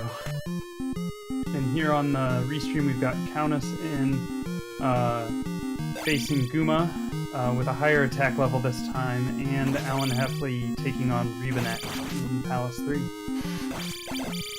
It's actually a pretty easy GP overall. Yeah, it seemed like it with Thunderbird so quick, and then it seemed like Dark Link wasn't too far after. Yeah, there were enough branching paths, but just meta choices led to that pretty good. Yeah. And we also have Jay Coper finishing in 3rd place with an SRL time of 1 hour, 3 minutes, and 11 seconds.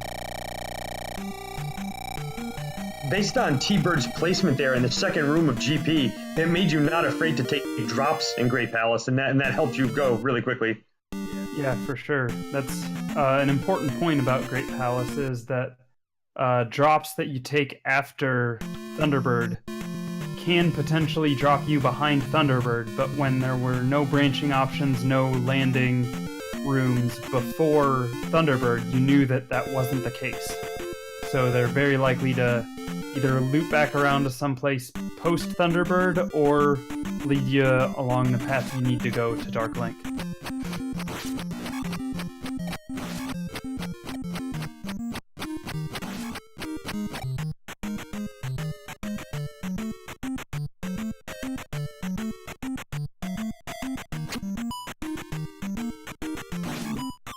Looking here on the stream, it also looks like Alan Heffley is most likely headed over to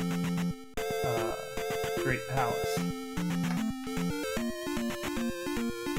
and since we're using Alan's music, we'll be treated to that epic music. And Justin Amazing Ampharos finished in 4th place with an SRL time of 1 hour, 35 minutes, and 49 seconds.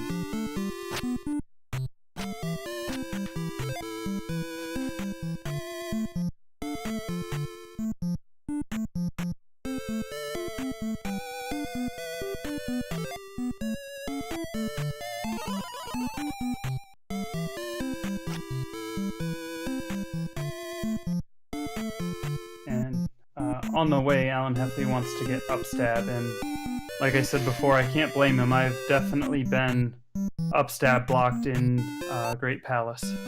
So, and making use of the super jump, which you don't often see outside of the randomizer anymore, because since the discovery of the fairy feet trick. So yeah, I differ from a lot of other good players because I like to take upstab any chance I get. Most other guys will skip it, but I say give it to me. Yeah, I'm the same way after having seen an upstab block in Great Palace on a seed that I was doing. I'm a little gun-shy going without it.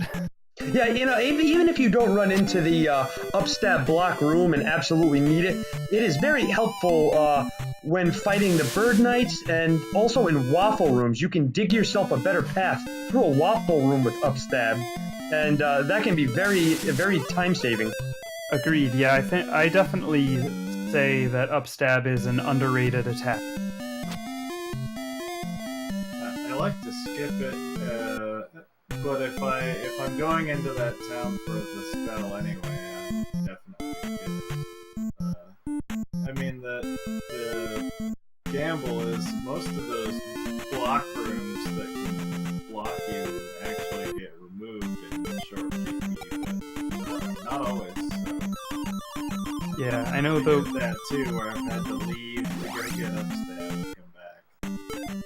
Yeah, and that's always frustrating to have to leave Great Palace to go get something else to get to advance.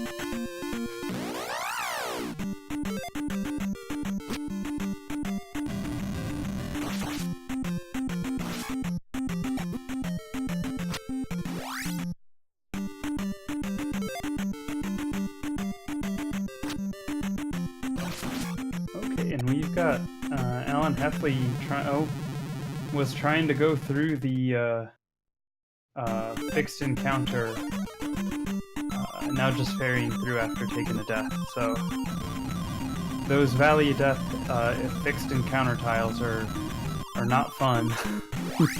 And I just got back. I'm sorry for having to take off real quick. The dog said he needed to go out, so.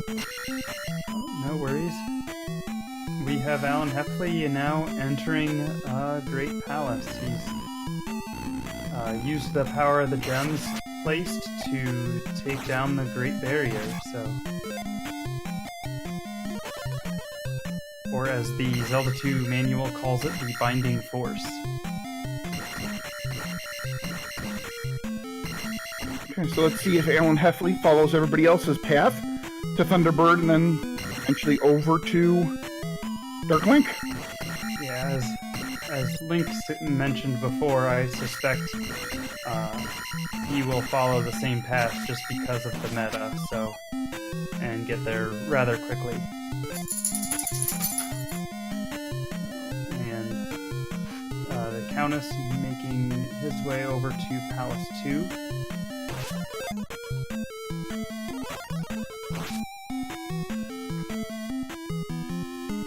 Alright, Alan Heffley now up against Thunderbird.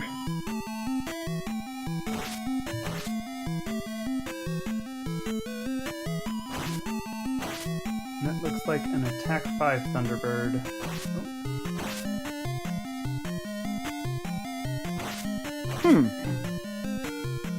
Well, that's ill-timed.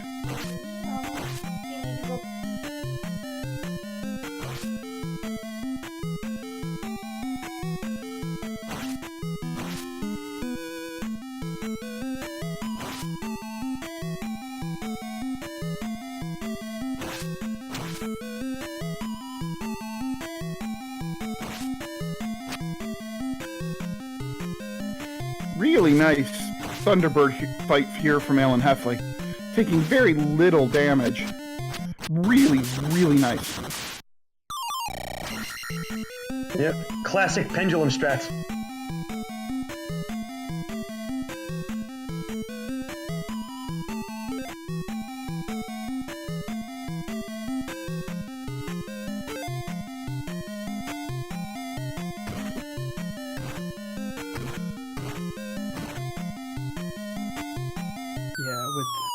Sorry about that. But yeah, what we saw, the fight, and seeing how little damage he took, that was a very clean fight. Yeah, very clean. Now, Alan Heffley is pretty much doing what everybody else has done.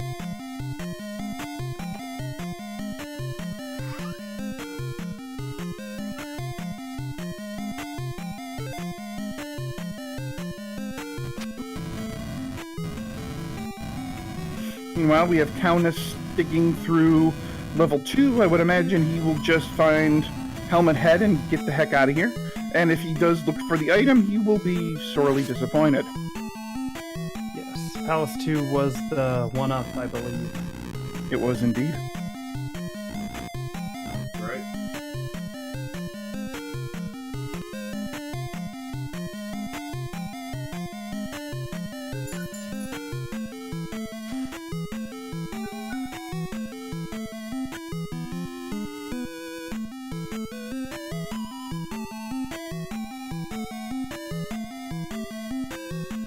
Nice use of thunder there for on Countess's side to take care of that room before it could do more harm to him. Yeah, it's always nice when you have a cheap thunder spell that you can use in a defensive way like that. So, Question from OPT in chat. Wait, so are the Palace's layouts randomized too? Absolutely. yeah, they. So I guess one thing we didn't really talk through was how, with the randomized palace layouts, how the players know how to route through them. And that's basically all of the bosses, you enter their rooms going from left to right.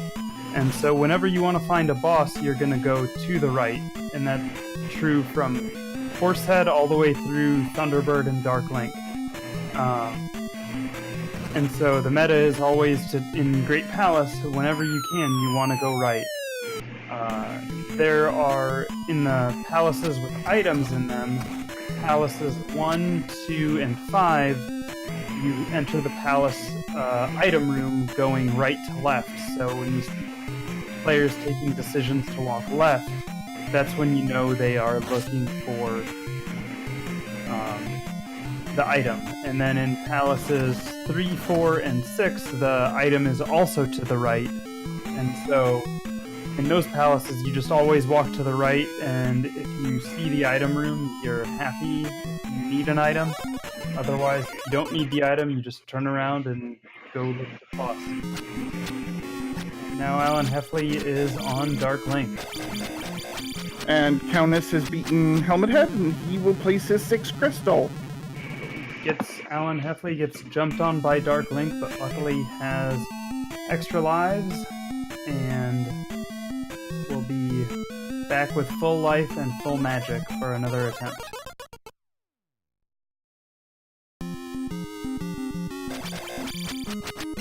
Yeah, the way that I was able to recognize the palaces so quickly is basically based on the pillars or columns shape, and the way the cap is on the pillar is gives you the information that you basically need to determine all the palaces except for palaces 3 and 6. You need to actually go inside those to determine.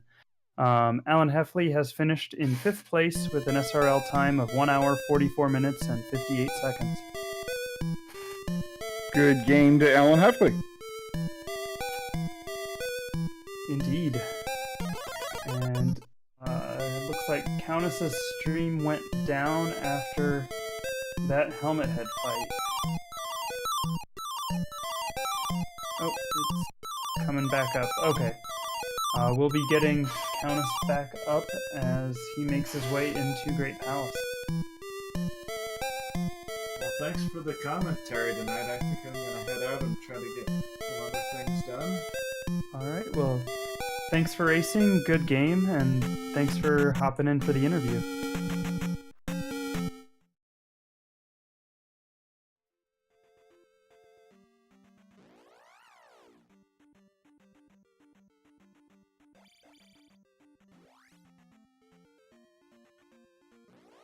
Okay, and I don't know if the Countess has upstab or if we'll see stopping into Darunia to get it, so looks like whether if they don't have it, they're not going to get it. And that's going to be a problem because I do believe Great Palace is upstab required. Well, there was the room that I'm thinking of where you can use upstab to break through some blocks. There is,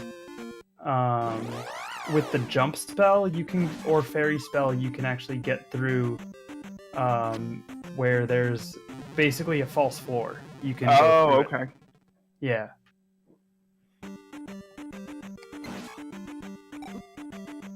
So, but it is easy to miss if you're not familiar with it. So. Oh, Countess has got 1 life left to get over to the Great Palace. Hopefully he doesn't get knocked into the lava again.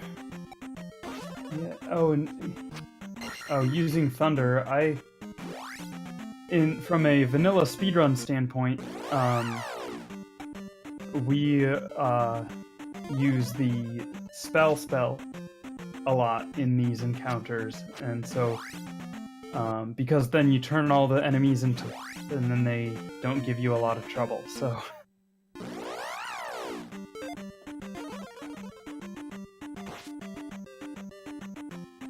Instead, it looks like Countess is using the jump strats.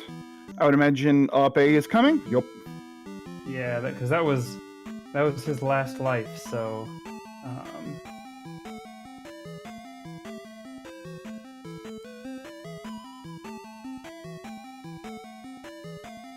Okay. Probably marking a tracker or something, and now taking off into Great Palace.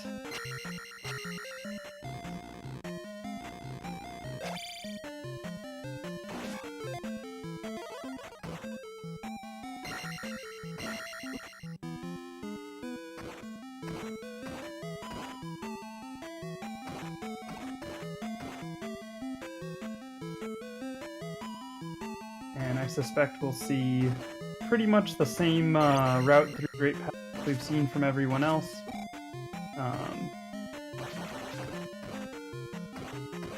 And the Countess with 667 levels are pretty good to go through here, so.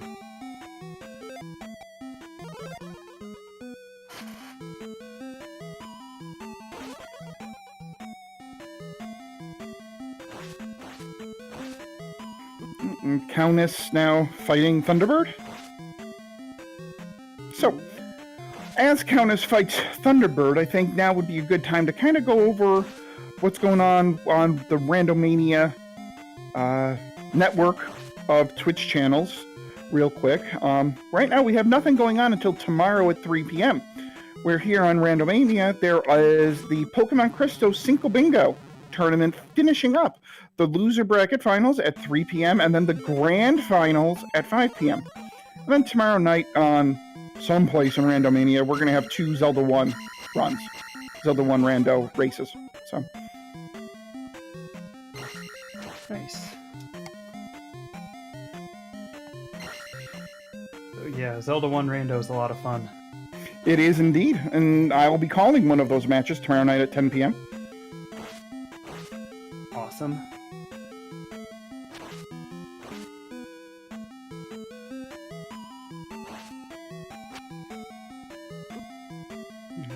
Countess. Ooh, gotta be careful. Can't take another hit. Yeah, and one thing we're seeing, Countess is not quite keeping, is having a little trouble keeping the pendulum, that we saw the other, racers using. So basically, if you can keep Thunderbird going all the way across the screen, with the low point being right above that platform in the middle, you can usually do a pretty good job at avoiding the fireballs and get 2 to 3 hits in per swing. So, I guess per swing of Thunderbird, not per swing of your sword. OPT asks in chat, so is Thunderbird always required? I'd say for most races that will be restreamed, I'll say yes, although there is the option in the randomizer to not make Thunderbird required. So I'd say generally yes, but if there is the option to say no. Yeah, and even when you have Thunderbird not required, there is an option to remove Thunderbird entirely, but if you don't remove Thunderbird, it is possible that Thunderbird could still be required. It's just not known. If you find Thunderbird, you don't know if that's on. Whereas when you do have the Thunderbird, you know, okay, we found Thunderbird, so we can ignore all the other branches before Thunderbird.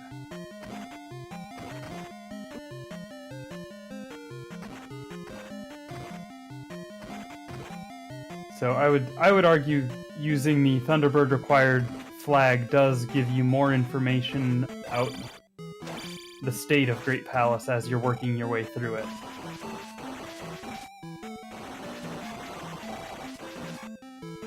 Ooh, Countess kind of getting trolled there by the Megabot, so has to kill all the little bots. Yeah, and we also saw a red bird knight appear. In that particular waffle room, there was a block that also had it's a 50-50 chance of dropping either a red jar or a red bird knight, and the Countess got unlucky with a bird knight. And you saw the Countess jumping through an invisible ceiling there, I guess, to not have to use up stab. Yep, and Countess taking the path everybody else is taking.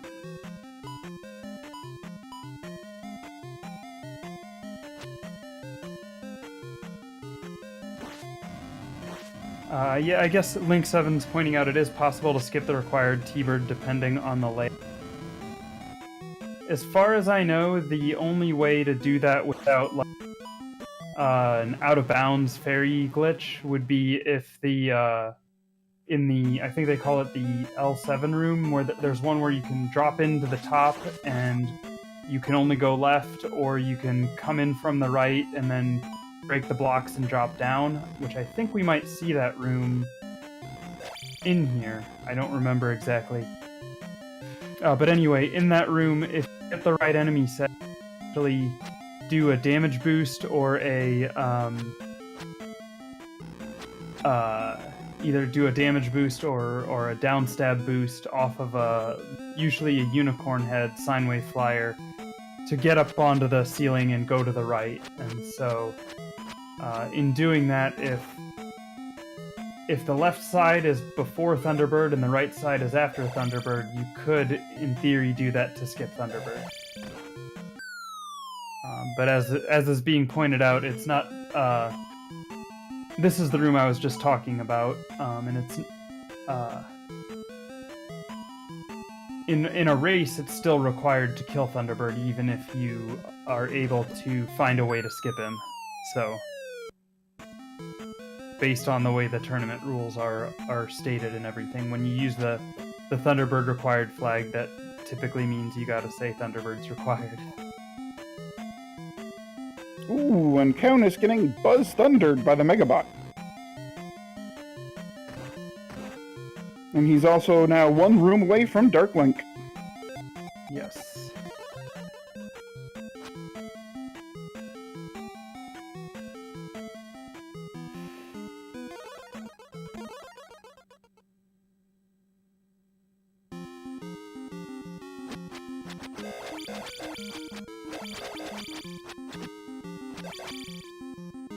Dark Link deciding to be a little trolly here. Well, yeah, I think if oh.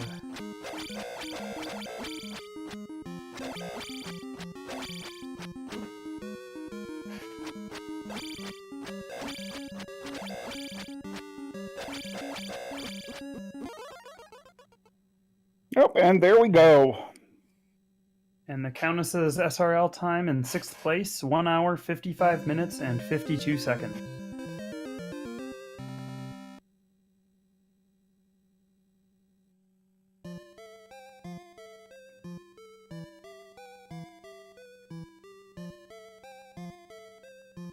So, congrats and GG to the Countess. GG to them. Do note that we still have 2 racers still racing this seed. We have Alsoa, who goes under Isolated 999, and Artea, whose Twitch handle is Artea_SRL. They are still running in this seed.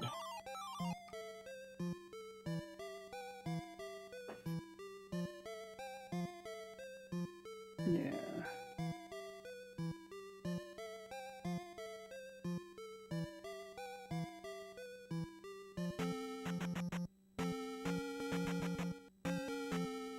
Okay, yeah, and I just pulled up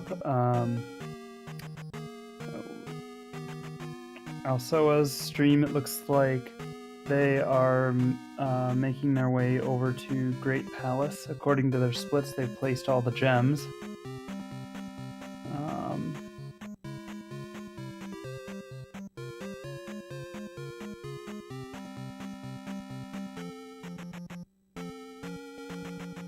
And looking over on Artea's, they are in Great Palace. So looks like they're in the first waffle room. I don't know if Thunderbird is down yet or not. Alright, so I just got word from our wonderful restreamer that at this point, I think we're going to sign off for the night and go host Isolated 999 and watch him finish off the run. Sounds good. So thank you all for watching and enjoying the randomizer action. Yep, and again, thank you to Victor Santa Fe for tracking, and thank you to OPT Lawyer for the wonderful restream. Eon, it's been a pleasure working with you. Likewise. So, I think at this point, we are going to sign off and go host Isolated 999. Everybody, go give him some words of encouragement as he finishes off this seed. Ladies and gentlemen, have a great night. See you later.